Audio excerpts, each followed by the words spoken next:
স্বরাষ্ট্র উপদেষ্টা lieutenant general Jahangir Alam Chowdhury বলেছেন, এবছর ব্যাপকভাবে বাংলা নববর্ষ পালন হবে।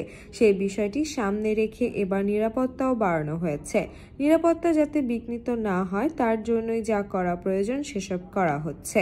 মঙ্গলবার সচিবালয়ের স্বরাষ্ট্র মন্ত্রণালয়ের সভাকক্ষে এক সংবাদ সম্মেলনে তিনি একথা বলেন।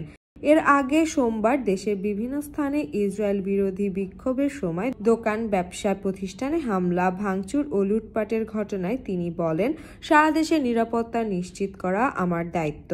যারা এসব ঘটিয়েছে তাদের বিরুদ্ধে ব্যবস্থা নেওয়া হবে।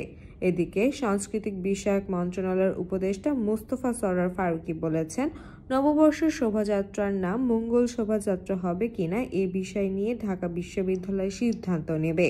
সেখান থেকেই 10 তারিখ সিদ্ধান্ত হবে। নাম পরিবর্তন নিয়ে আজকে আলোচনা হয়নি। যেহেতু ঢাকা বিশ্ববিদ্যালয় এটি আয়োজন করে সেহেতু তারাই এ বিষয়ে সিদ্ধান্ত নেবে।